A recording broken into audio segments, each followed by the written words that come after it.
នៅលើភពផែនដី Pandora ដ៏ស្រស់ស្អាត Jake Sully និង Neytiri រស់នៅដោយសន្តិភាពជាមួយកូនៗរបស់ពួកគេពួកគេរៀនសូត្រពីគ្នាទៅវិញទៅមកហើយស្រឡាញ់ព្រៃឈើដ៏ធំល្វឹងល្វើយ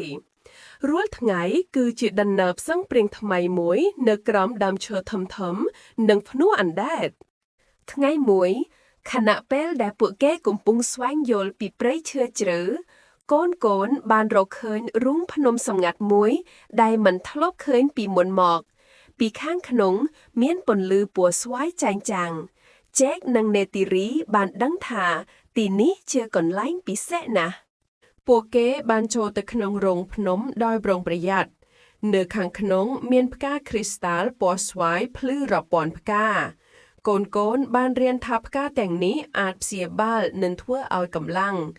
Neytiri បានបង្រៀនពួកគេពីរបៀបប្រើប្រាស់វាដោយការគោរពកូនសប្បាយចិត្តជាខ្លាំងដែលបានចែករំលែកនូវអ្វីដែលពួកគេបានរៀន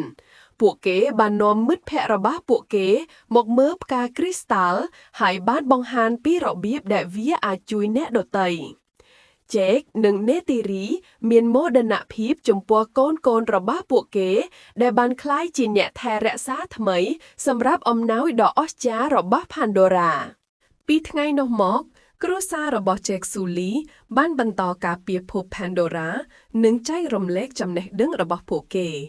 កូនបានធំឡើងក្លាយជាអ្នកដឹកនាំដ៏ឆ្លាតវៃដែលតែងតែចងចាំពីមេរៀននៃសេចក្តីស្រឡាញ់ការគោរពនិងការផ្សងព្រេងដែលពួកគេបានរៀននៅក្នុងព្រៃនិងរូងភ្នំវេទមន្ត